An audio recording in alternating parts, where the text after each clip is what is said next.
നമുക്ക് മുകേഷ് ചേട്ടന്റെയും കൽപ്പന ചേച്ചിയുടെ ആ ഒരു ഇതിൽ തുടങ്ങാം. ഓക്കെ, മാലുവിനറിയൂ, ഇന്നലെ എനിക്ക് ഒരു പൊടി ഉറങ്ങാൻ പറ്റിയില്ലടേ. നിന്നോടാ പറഞ്ഞ് തമാശകളാ, എന്നിട്ട് ഐ ലവ് യു എന്നങ്ങ് പറയടേ.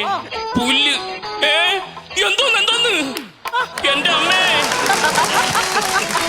അല്ല കിഷോറെ, ഗംഭീരം കേട്ടോ. ഇപ്പോഴും ആ ടച്ച് വിട്ടിട്ടില്ല. കുറെ ആളാ അമേരിക്ക പോയി. അപ്പൊ ഇനി അടുത്ത കൽപ്പന ചേച്ചി. അപ്പൊ കൽപ്പന ചേച്ചിയുടെ ഇതുപോലെ തന്നെ ഒരുപാട് ഞാനിപ്പം ഇവന് വലിയ സ്വാമി ഇങ്ങനൊക്കെയായിരുന്നു തുടങ്ങുന്നത്. അപ്പൊ അതിൽ നിന്ന് ഇതുവരെ ഞാൻ അവതരിപ്പിച്ചിട്ടില്ല. അത് കൽപ്പന ചേച്ചി പോലും ഭയങ്കര ടൈം എടുത്ത് ശ്വാസം പിടിച്ച് നിർത്തി ഭയങ്കര ഡബ് ചെയ്തൊരു സംഭവം, ഒരു സ്പീഡാണ്.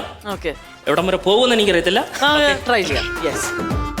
എനിക്ക് 8ാമത്തെ വയസ്സിൽ അമ്മ മരിച്ചു. പിന്നെ ഒരു അമ്മയുടെ സ്നേഹം ഞാൻ ഇവിടെ വന്ന് അറിയുന്ന അമ്മയുടെ സ്നേഹം കുറച്ച് കാലം കൂടി അനുഭവിക്കുന്ന കരുതി എനിക്ക് നാടും വീടും പ്രാഞ്ചിന്ന് പപ്പയും വിട്ട് KSRTC 68 50 ദിവസം ഞാനിവിടെ വന്ന് ആർക്കും അത്ര പിടിച്ചിട്ടില്ല. എന്നാ പോയേക്കാം എന്ന് കരുതി ഇങ്ങനെ തീ പൊളിപ്പിക്കുമ്പോഴത്തെ പീഡിപ്പിക്കണം.